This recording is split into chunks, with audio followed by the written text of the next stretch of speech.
Algo interessante já de começo, como o MikroTik já tem internet nele mesmo, a gente configurar o MikroTik como sendo servidor DNS.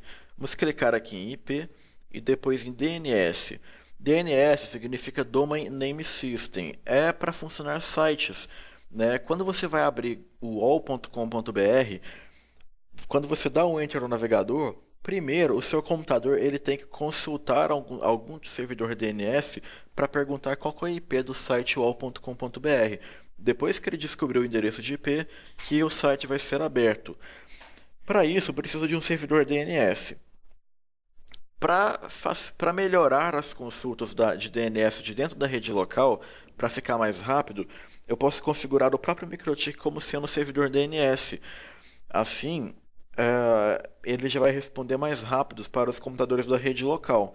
Só que para isso eu preciso configurar o MikroTik para consultar algum servidor DNS da internet para depois responder para os clientes. Eu gosto muito de utilizar os do Google. Então aqui na configuração de DNS, aqui em Servers, são os servidores para o MikroTik fazer as consultas para ele mesmo ou para os clientes. Eu gosto muito desse do Google, que é o 8.8.8.8. Tem o alternativo também, que é o 8.8.4.4. Para acrescentar outro, é só clicar aqui na setinha para baixo. Ele abre uma opção nova, 8.8.4.4. Pronto. Depois disso, é só eu marcar Allow Remote Requests. Se eu não marcar Allow Remote Requests, o DNS do MikroTik funciona só para uso próprio do MikroTik. Se eu marco Allow Remote Requests, ele permite que os clientes também possam utilizar o MikroTik de servidor DNS, o que é bem interessante. Então é só marcar Allow Remote Requests. Aqui em Dynamic Servers é caso a conexão de internet do MikroTik seja feita por algum tipo de configurador automático, como DHCP ou PPPoE, pode ser que entre uma configuração automática de DNS aqui, mas é sempre bom a gente configurar manualmente um aqui em cima.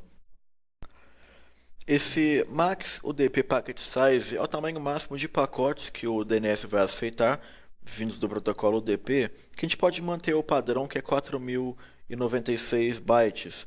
O DNS, o interessante é que ele funciona tanto pelo protocolo TCP quanto pelo protocolo UDP, dependendo do tipo de requisição. E o legal de utilizar o próprio MikroTik como servidor DNS é que ele faz cache, ok? Ele faz cache de DNS. Como é que funciona o cache de DNS? A gente pode configurar um tamanho de 2 megas, por exemplo, para ele utilizar para cache. Quando algum computador for abrir o site da UOL, por exemplo, o computador pergunta para o MikroTik qual é a IP do site da UOL.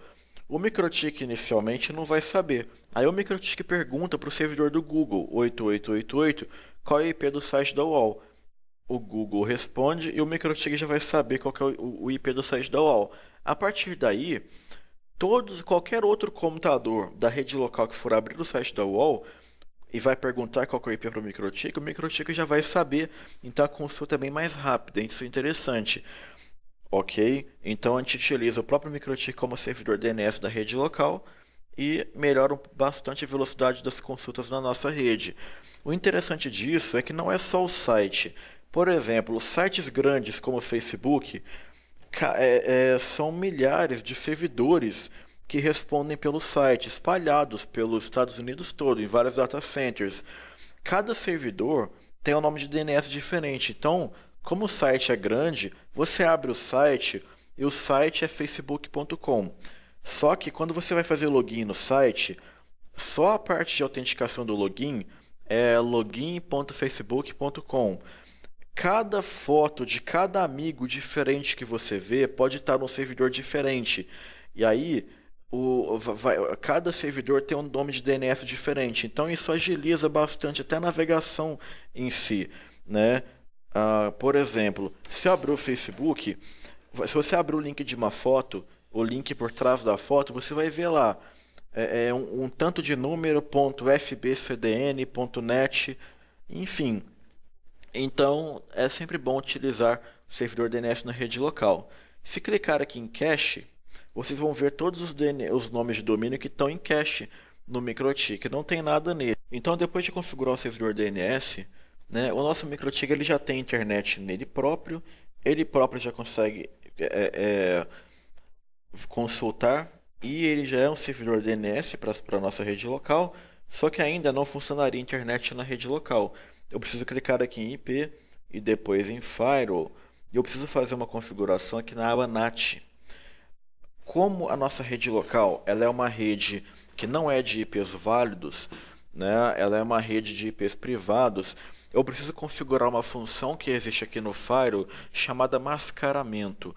Eu vou explicar melhor sobre essa parte nas aulas específicas de Firewall, mas mais ou menos para vocês entenderem, a função de mascaramento é o que faz com que o MikroTik consiga fazer funcionar a internet para computadores que não têm IP válido. Quando os pacotes da rede local chegarem nele, ele vai trocar o IP de origem do pacote, que é um IP inválido, e vai colocar o próprio IP, que é um IP válido, ou mesmo que não seja um IP válido, tem outro roteador em outra parte da rede que faz essa mesma função também. Então é para que esse MikroTik possa compartilhar o endereço de IP de internet dele com os computadores da rede local. Então aqui em IP, Firewall e NAT, eu cliquei mais para adicionar. Aqui em Chain eu posso colocar src NAT mesmo. Nas regras de NAT, como o que vai ser adulterado é a origem do pacote, né, a gente vai trocar o IP de origem dos pacotes, ao invés de ser do computador que originou o pacote, vai colocar o do próprio MikroTik. Então aqui eu coloco em Chain, que é o tipo de regra source NAT, e aqui, olha, out interface, eu vou colocar ET1. O que vai acontecer aqui? Todo pacote que estiver indo com destino à interface Ether1, que é onde tem internet, então todo pacote que estiver indo com destino à internet pela interface Ether1, a nossa ação vai ser, aqui na aba Action, vai ser Masquerade, que é o que faz essa função. Se eu der OK aqui, já iria funcionar a internet nos computadores da rede local. Só que por enquanto eu ainda tenho que configurar manualmente o computador. A gente ainda não configuramos o servidor DHCP. Então eu vou abrir aqui as propriedades de rede do Windows. E aqui na conexão local, que é onde está ligado a porta 2 do MikroTik, eu vou clicar aqui no botão direito de propriedades. Vou procurar as configurações de protocolo IP, TCP/IP versão 4. E aqui vou colocar usar o seguinte endereço de IP. Eu vou manter o IP que já tem, o 92.168.150.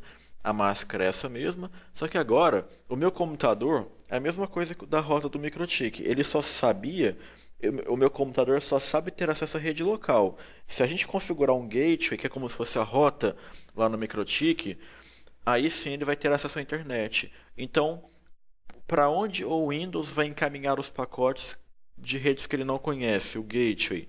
Vai ser o 92.168.100.1, que é o IP do nosso MikroTik. E servidor DNS também, a gente configurou o MikroTik para ser servidor DNS. Então 92.168.100.1 aqui. Não precisa colocar alternativo, basta do MikroTik. Dou OK e dou OK. Se eu verificar agora, deixa eu abrir o navegador aqui. E já teria internet funcionando. Vamos ver. Globo.com. Tudo funcionando. Vários sites. Aqui, só para a gente confirmar o servidor de cache do inbox funcionando, do MikroTik, se eu clicar aqui em IP e DNS e clicar aqui em cache, a gente vê todos os domínios que estão em cache.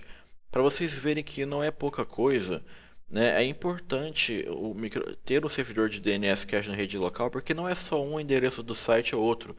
Por exemplo, só do Google, quando a gente abre o Gmail, por exemplo, olha quantos que já são acrescentados. Quando a gente abre o YouTube, que é do Google e faz login, né? Quando a gente abre o site da Globo, só de abrir uma única vez, ele já buscou educação.globo, extra.globo, ego.globo, famosos.globo, fantástico.globo e um tanto de coisa.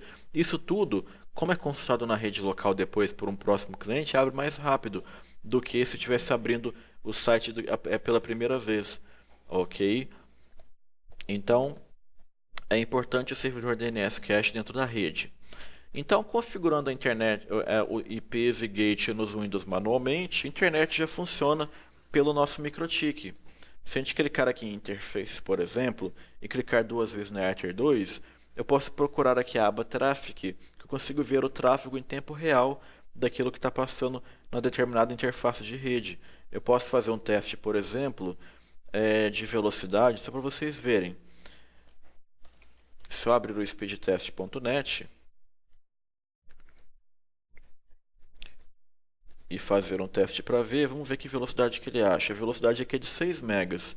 Durante o teste, em tempo real, eu consigo acompanhar no MikroTik qual é a velocidade que está passando na placa de Ether 2 ou na Ether 1, que é de onde vem o link, se eu vier na aba Traffic. Note que TX significa Transmission, RX significa Receive, que é o que está recebendo. Só que muita gente acha que RX é a mesma coisa que Download e TX é a mesma coisa que Upload. Só que depende. Por exemplo, na Ether 1, que é onde o MikroTik está recebendo a internet, o que aparece no RX é o download da rede. E o que aparece no TX é que ele está transmitindo, é o upload. Agora, na Ether 2, o TX é o que o MikroTik está transmitindo para a rede local, então é o download da rede local. E o RX é o que ele recebe dos computadores, então é o upload da rede. Tá? Cuidado para não confundirem, ok? Então na aba tráfego a gente tem tráfego em tempo real e durante os testes deu 3 megas a velocidade. Eu falei que é 6, na verdade é 3 o controle de banda que está configurado para esse MikroTik da rede. Mas enfim, nós vamos detalhar melhor essas ferramentas de monitoramento do MikroTik também em outras aulas.